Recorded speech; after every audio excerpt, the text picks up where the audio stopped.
ಅದೇ DPRನವ್ರು ಮಾಡಿದ್ದಾರೆ, ಆಬ್ವಿಯಸ್ಲಿ ಮುಖ್ಯಮಂತ್ರಿಗಳ ಅನುಮತಿಯನ್ನು ಪಡ್ಕೊಂಡು ಮಾಡಿದ್ದಾರೆ. ಅವರು ರಿಟೈರ್ಡ್ ಆಗ್ತಾ ಇದ್ದಾರೆ 30ನೇ ತಾರೀಕು ಈ ತಿಂಗಳ ಕೊನೆಗೆ ಅಂತ ಹೇಳಿ ಮಾಡಿದ್ದಾರೆ. ಸರ್ ಅವ್ರ ಮೇಲೆ ಅಲಿಗೇಷನ್ಸ್ ಇದೆ, ತನಿಖೆ ಆಗ್ತಾ ಇದೆ. ಈ ಸಂದರ್ಭದಲ್ಲಿ ಅಮಾನತು ವಾಪಸ್ ತಗೊಳ್ಳೋದು ಎಷ್ಟು ಸರಿ ತಪ್ಪು ನನಗೆ ಹೇಳಕ್ಕೆ ಬರೋದಿಲ್ಲ. ಅದು DPRನವರು ಮುಖ್ಯಮಂತ್ರಿಗಳಿಗೆ ಬರುತ್ತೆ, ಅದು ಅವರು ತೀರ್ಮಾನ ತೊಗೊಂಡಿದ್ದಾರೆ. ಅವರ ರೆಪ್ರೆಸೆಂಟೇಷನ್ ಕೊಟ್ಟಿರೋದು ಗೊತ್ತಿತ್ತು ನನಗೆ.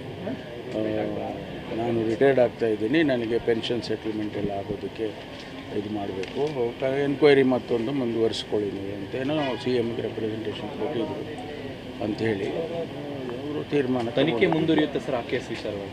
ಮುಂದುವರಿಲೇಬೇಕಲ್ಲ, ಮುಂದುವರಿಲೇಬೇಕು.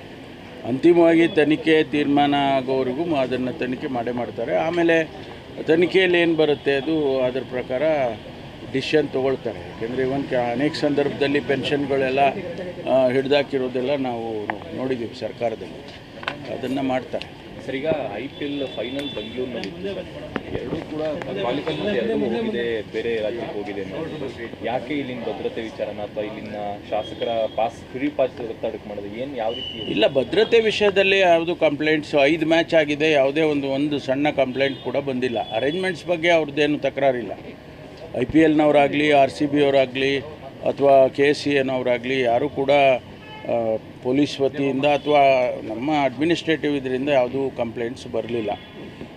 ನಮಗೆ ಅನಧಿಕೃತವಾಗಿ ಬಂದಿದ್ದ ಮಾಹಿತಿ ಏನು ಅಂತ ಹೇಳಿದರೆ, ಅವರು ಇಲ್ಲಿ 33,000 ಸೀಟ್ಸ್ ಇದೆ, ಅದರಲ್ಲಿ ಒಂದು 7-8 ಸಾವಿರ ಪಾಸಸ್ಸು ಅದು ಇದು ಎಲ್ಲ VIP-ಗಳಿಗೆ ಮತ್ತು ಅವರ ಸ್ಪಾನ್ಸರರ್ಸ್ಗೆ RCB ಅವ್ರಿಗೆ ಕೊಡಬೇಕು.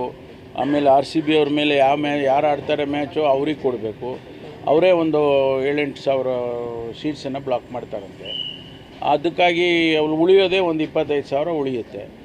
ಅದು ಕಮರ್ಷಿಯಲಿ ಅವರಿಗೆ ವರ್ಕೌಟ್ ಆಗೋದಿಲ್ಲ. ಅದಕ್ಕೆ ನಾವು ಅಹಮದಾಬಾದಲ್ಲಿ 1 ಲಕ್ಷ ಸೀಟ್ ಅರೇಂಜ್ಮೆಂಟ್ ಇರುತ್ತೆ ಅಂಥೇಳಿ ಶುರುವಿನಿಂದನೂ ಅದೊಂದು ಚರ್ಚೆ ನಡೀತಾ ಇತ್ತು.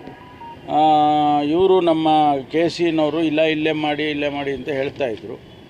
ಅವರ ರೂಲ್ಸ್ ಪ್ರಕಾರನೂ ಕೂಡ ಯಾರು ಫೈನಲ್ಸಿಗೆ ಬಂದು ಹಿಂದಿನ ಸಾರಿ ಚಾಂಪಿಯನ್ ಆಗಿರ್ತಾರೆ ಅವ್ರದ್ದು ಫಸ್ಟ್ ಮ್ಯಾಚು ಮತ್ತು ಲಾಸ್ಟ್ ಮ್ಯಾಚು ಅವರ ಹೋಸ್ಟ್ ಇದರಲ್ಲಿ ಹೋಮ್ ಟೌನಲ್ಲಿ ಮಾಡಬೇಕು ಅಂತ ಅವರ ರೂಲ್ಸಲ್ಲಿದೆ.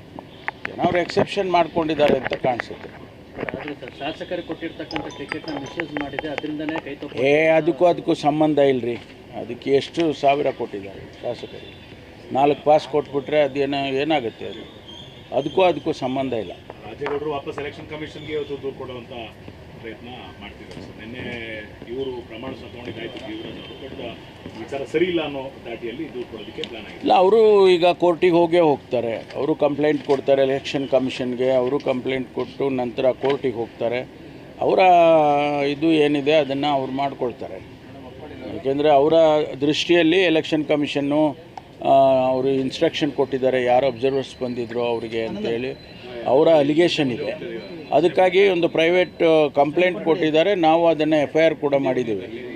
ಅದು ತನಿಖೆ ನಡೆಯುತ್ತೆ. ಒಂದು ವೇಳೆ ತನಿಖೆಯಲ್ಲಿ ಅವರೇನಾದರೂ ಮ್ಯಾನಿಪ್ಯುಲೇಟ್ ಮಾಡಿರೋದು ಪ್ರೂವ್ ಆದರೆ ಮತ್ತೆ ಅದು ಬೇರೆ ರೀತಿಯಲ್ಲಿ ಆಗುತ್ತೆ. ಸರ್, ತಮಿಳುನಾಡಿಗೆ ಬಂದಾಗ ಸರ್ ದಶಕಗಳಿಂದ ಸ್ನೇಹಿತರಾಗಿದ್ದಂಥ DMK ಮತ್ತು ಕಾಂಗ್ರೆಸ್ಸು ಈಗ 2 ಭಾಗ ಆಯಿತು. ಯಾಕಂದರೆ DVK ಸಪೋರ್ಟ್ ಸೂಚನೆ ಕೊಟ್ಟಿರುವಂಥದ್ದು ಸರಿಯಲ್ಲ ಅನ್ನೋದು DMK ನಾಯಕರ ಅಭಿಪ್ರಾಯ. ಇದ್ರ ಜೊತೆಗೆ BJP ಅವರು ಕೂಡ ಸರ್ ಈಗ ಕಾಂಗ್ರೆಸ್ಸನ್ನು ನಂಬೇಡಿ, ಬೆನ್ನಿಗೆ ಚೂರಿ ಹಾಕುತ್ತೆ ಅನ್ನುವಂಥ ಆರೋಪಗಳನ್ನು ಮಾಡ್ತಿದ್ದಾರೆ. ಅವ್ರು ಎಷ್ಟು ಜನಕ್ಕೆ ಚೂರಿ ಹಾಕಿದ್ದಾರೆ? ಭಾರತೀಯ ಜನತಾ ಪಾರ್ಟಿ ಅವರು ಯಾರ್ಯಾರಿಗೆ ದೇಶದಲ್ಲಿ ಎಲ್ಲೆಲ್ಲಿ ಚೂರಿ ಹಾಕಿದ್ದಾರೆ ಅದನ್ನು ಮರ್ತು ಬಿಡ್ತಾರೆ ಅವ್ರು ಹೇಳೋದನ್ನು. ಒಂದೊಂದ್ಸರಿ ಏನಾಗುತ್ತೆ, ಜಾಣ ಕುರುಡು ಅಂತಾರಲ್ಲ, ಹಾಗೆ ಮರ್ತೋಗ್ಬಿಡ್ತಾರೆ ಅದೆಲ್ಲ. ನಾವು ಹೌದು, ಇದು ಪಾಲಿಟಿಕ್ಸ್ ಈಸ್ ಆಲ್ ಪಾಸಿಬಿಲಿಟೀಸ್. ಈಗ ಸರ್ಕಾರ ಅಲ್ಲಿ ನಡೀಲೇಬೇಕು. ಅದಕ್ಕಾಗಿ ನಾವು ಜನರ ದೃಷ್ಟಿಯಿಂದಾದರೂ ಒಂದು ಸರ್ಕಾರ ಅಲ್ಲಿ ಬರಬೇಕಲ್ವ.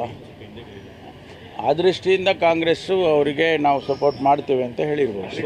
ಪವರ್ ಪ್ಲೇ ಅನ್ಸುತ್ತಾ ಸರ್? ಪವರ್ ಯಾವ ಕಡೆ ಇದೆ ಆ ಕಡೆಗೆ ಪಕ್ಷಗಳು ತಿರುಗುವಂಥದ್ದು ಸಾಧಾರಣ ಅನ್ಸುತ್ತೆ ಅಲ್ಲ? ಈಗ ಕಳೆದ ಒಂದು ಸುಮಾರು ವರ್ಷಗಳಿಂದ ನಮ್ಮ ದೇಶದಲ್ಲಿ ಪಾಲಿಟಿಕ್ಸ್ನಲ್ಲಿ ಏನೆಲ್ಲ ಪಾಸಿಬಿಲಿಟೀಸ್ ಆಗಿದೆ ಅನ್ನೋದನ್ನು ನೀವು ವಿಶ್ಲೇಷಣೆ ಮಾಡಿದರೆ ನಿಮಗೆ ಉತ್ತರ ಸಿಕ್ಕತ್ತೆ. ಅಲ್ಲ ಸರ್, ತಮಿಳುನಾಡಲ್ಲಿ ಕಾಂಗ್ರೆಸ್ಸು DMK ಅಣ್ಣ ತಮ್ಮಂದಿರ ಥರ ಇದ್ದರು, ಈಗಲೂ ಇದ್ದೀವಿ. ಈಗ ಇಲ್ಲ ಅಂತ ಯಾರು ಹೇಳಿದ್ರು? DVK ಜೊತೆ ಸೇರ್ಕೊಂಡ್ಬಿಟ್ರಲ್ಲ.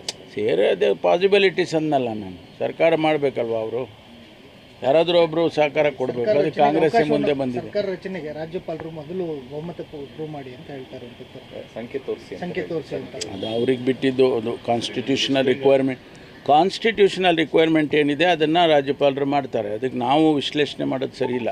ಬೆಂಗಾಲ್ನಲ್ಲಿ ಸರ್ ಸುವೇಂದು ಅಧಿಕಾರಿ ಅವರ PA ಅನ್ನ ಪಾಯಿಂಟ್ ಬ್ಲಾಂಕ್ನಲ್ಲಿ ಒಂದು ಕಡೆ ಶೂಟ್ ಮಾಡಿರುವಂಥದ್ದು, ಅವರು ಮೃತರಾಗಿದ್ದಾರೆ. ಎರಡನೇದು BJP ಕಾರ್ಯಕರ್ತನ ಮೇಲೂ ಕೂಡ ಶೂಟ್ಔಟ್ ಆಗಿದೆ. ಪೊಲಿಟಿಕಲಿ ಈ ಟೈಮ್ನಲ್ಲಿ ಮೋಟಿವೇಟ್ ಆಗಿರ್ಬೋದು ಅನ್ಸುತ್ತಾ, ಅಥವಾ ಇದನ್ನು ಯಾವ ಥರ ನೋಡ್ತೀರಾ ಸರ್? ಯಾಕಂದರೆ ಬೇರೆ ರಾಜ್ಯದಲ್ಲಿ BJP ಅಧಿಕಾರಕ್ಕೆ ಬರುವಂಥ ಸಾಧ್ಯತೆ ಅಲ್ಲ, ನನಗೆ ಅದ್ರ ಬಗ್ಗೆ ಹೆಚ್ಚು ಮಾಹಿತಿ ಇಲ್ಲ. ಆದರೂ ಕೂಡ ಪೊಲಿಟಿಕ್ಸು ಎಲೆಕ್ಷನ್ಸ್ ಆದಮೇಲೆ, ಪ್ರತಿ ಸಾರಿ ಎಲೆಕ್ಷನ್ಸ್ ಆದಮೇಲೆ ಅನೇಕ ರಾಜ್ಯಗಳಲ್ಲಿ ಈ ರೀತಿ ಗೊಂದಲಗಳು ಮತ್ತು ಇವೆಲ್ಲ ಆಗಿರೋವಂಥದ್ದು ಹಿಂದೆ ಒಂದು ಹಿಸ್ಟ್ರಿಗಳೇ ಇದ್ದಾವೆ. ಆದರೆ ಇದು ಆಗಬಾರ್ದು, ಆ ರೀತಿ ಆಗಬಾರ್ದು. ಅದನ್ನು ಎಲೆಕ್ಷನ್ ಕಮಿಷನ್ನು ಗಮನದಲ್ಲಿಟ್ಟುಕೊಂಡು ಕಂಟ್ರೋಲ್ ಮಾಡಿಸ್ಬೇಕು ಅವರು. ಕೊನೆಯದು ಸರ್, DK ಸುರೇಶ್ ಅವ್ರನ್ನ ನಿನ್ನೆ ಪತ್ರಕರ್ತರ ಪ್ರಶ್ನೆ ಮಾಡ್ತಿದ್ದಾಗ DK ಶಿವಕುಮಾರ್ ಏನಾದರೂ CM ಆಗ್ತಾರಾ ಅನ್ನೋ ಒಂದು ಪ್ರಶ್ನೆಗೆ ಸರ್, ಒಳಗಡೆ ಬಿಸಿ ಇದೆ, ಹೊರಗಡೆ ಮಾತ್ರ ತಣ್ಣಗಿದ್ದೀವಿ ಅಂತ ಮಾತಾಡಿದ್ದಾರೆ. ಹೊರಗಡೆ ರಕ್ತ ಬಿಸಿಯಾಗಿದೆ, ತಾಳಿದವನು ಬಾಳಿಹಣ್ಣು ಅಂತ ಸರ್ ಹೇಳ್ತಾರೆ. ಅಲ್ಲ, ತಾಳಿದವನ್ ಬಾಳಿ ಅಂತ ಹೇಳಿದ್ರು, ಒಳಗಡೆ ಬಿಸಿ ಇದೆ, ಹೊರಗಡೆ ತಣ್ಣಗಿದ್ದೀವಿ ಅಂತ ಹೇಳಿದ್ದಾರೆ. ಈಗ ನಾನೇನು ಮಾಡಬೇಕು ಅದಕ್ಕೆ? ಹೈಕಮಾಂಡ್ ಮಟ್ಟದಲ್ಲಿ ಆ ರೀತಿಯಾದ ಚರ್ಚೆಗಳಿವೆ sir. If you like this video ಬೇಗ ಲೈಕ್ ಮಾಡಿ, ಕಾಮೆಂಟ್ ಮಾಡಿ, ಶೇರ್ ಮಾಡಿ ಹಾಗೂ ಯೋಯೋ ಟಿವಿ ಕನ್ನಡವನ್ನು ಸಬ್ಸ್ಕ್ರೈಬ್ ಮಾಡಿ.